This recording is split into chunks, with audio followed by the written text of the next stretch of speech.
to my channel. In today's B2B video I'm just going to do a very quick look at cutting tools. What are my favourites, what I like, what I don't like, and just a little bit about the Stampin' Up! Trimmer. So if you enjoy these kind of videos, then please consider subscribing, because I do post every Monday, Wednesday and Saturday. I have a few in the series of back to basic videos now, and I've got a lot more coming up as well. So if that's something that you like, then be sure to subscribe. So let's get started. Just a very quick B2B video on cutting tools.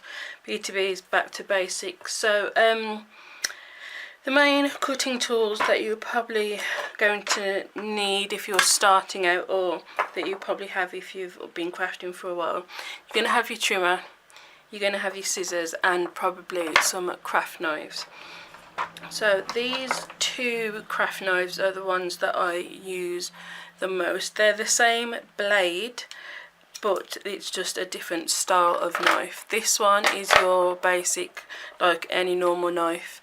You would hold it and cut. This one, the Fiskars one, I really like because you hold it like that, and so you can put more pressure behind it when you're cutting. If you're cutting things like chipboard, that is really useful.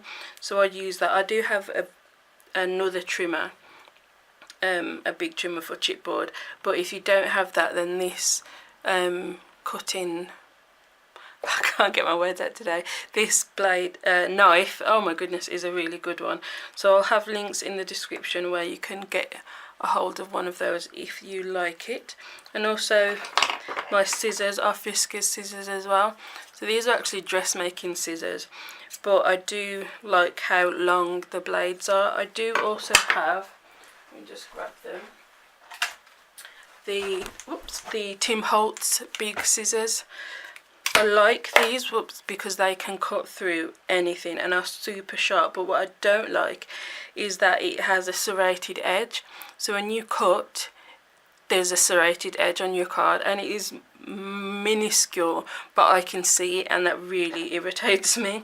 So I don't tend to use these much for cards or anything where you're going to see the edges. If it's something you just want to get through, then that's good. What I don't like as well is that the handles are bendy, because sometimes if you're cutting something quite tough, I will put my hand above and squeeze like that, but then when you do that, it bends. Maybe that's intended, so you're not supposed to do it like that, but that's another thing about these that bug me. But saying all that, they do cut through absolutely anything, and I've cut myself on these scissors more than once. That's how sharp they are. They are really good scissors, but that's just a couple of things that I personally don't like. So that's why I've got these Fiskars. I got these from from Dunelm, and they're really nice, clean scissors. Make a really nice, clean cut. So, and of course you need your little paper snips. These are Stampin' Up's paper snips. Stampin' Up used to do big scissors, but don't anymore, so you can get your big scissors anywhere. But these paper snips are just awesome. I use these quite a lot, even though I do have my big scissors and I love them. I will generally pick these up first. If you're fussy cutting, you could do it with big scissors, but it'd be so much more cumbersome. So having your little scissors, your little snips, is perfect for that. And I've just got my little scissor charm on the end. So your snips are for your detail work, and they're quite pointy on the ends, so you can get right in whatever you're cutting out, and they're perfect for that. So those are my little scissors. So onto the cutting blade. Oh, I don't know what is wrong with me today. The cutting board, the paper trimmer from Stampin' Up. Okay, so a couple of things to tell you. There are two blades on here. One is for cutting and one is for scoring. The dark grey is cutting, light grey is scoring. If you think you're going to get them mixed up, you can write on them with a Sharpie, or because the blades are replaceable, you can bring it all the way down to the end and just pop it off, and yeah, pop it off, whichever one you want to keep on, keep it on. So when you replace the blade, if you can see, if I do that, yeah, if I do that, you'll see there's a little dip in the track there, and that is where you're going to drop it. I'll grab one out the back. I'll find that sometime later. So this is when you buy the refills, this is what they are like. There's just a little plastic cover over it, and you probably won't be able to make it out, but the blade is just there. Maybe just be able to see it. So to replace it, you just clip it in like that, and it's ready to go. What I do want to show you, if I bring it back up to the top, this blade actually needs to be taken out, and the way you can tell, you just grab a scrap of card, is if when you're cutting, it's probably not going to do it now, when you're cutting, is if you might not be able to see, no you really can't, but along this edge here there's some wispy bits, and it's not a clean edge, and it looks kind of fluffy. You can see the fibres in the cardstock, so when it gets like that, that's when you need to change your blade. Another thing that you can do if you're not getting a clean cut is the cutting track, it actually comes out, and what I do is I just use my pokey tool. Let me zoom out. Oops, wrong way. There we go. I'll just use my pokey tool and run it along that track, and there'll be bits of paper that are stuck in there, and it's just from cutting, just gets collected in there, and I find that does help, and it's double-sided as well, so do both sides and just get any bits of fluff that are in there, get them out, and then it will cut better. Pop that back in, and I'll just clean it up, because you are going to get bits of paper, obviously, that's what you're using it for. So just running your pokey tool along that track, I find I get a better cut.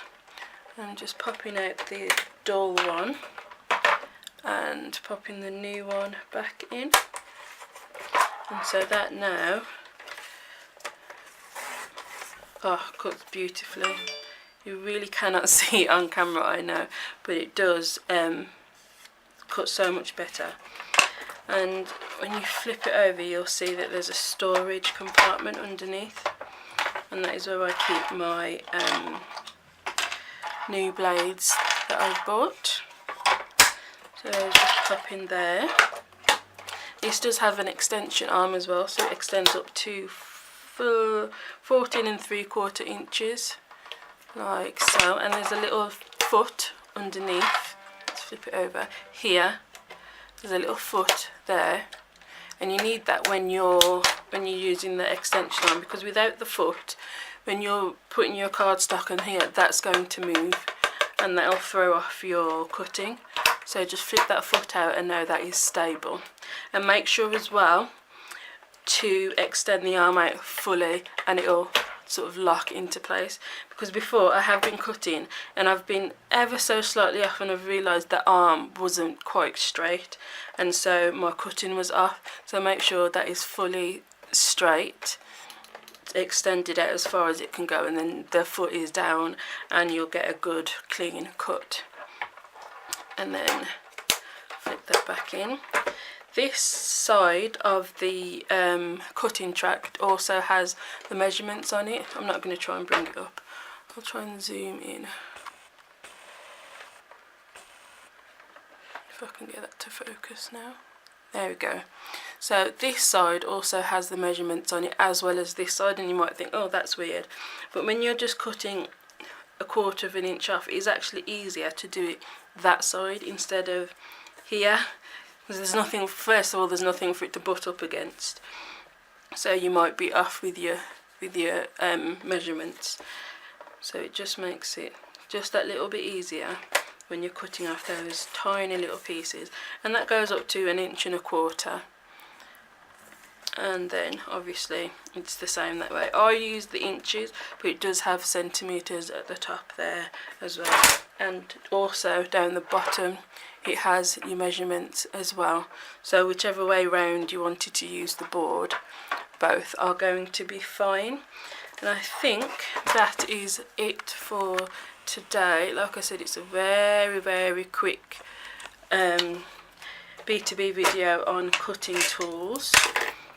So, question for you all: what is your favourite cutting tool?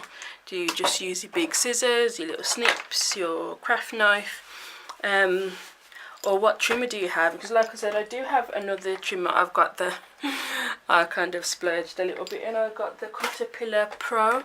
That's the big whopping cutter, and that you can, like I said, I cut chipboard on that, and it's ginormous, and it's a really heavy duty.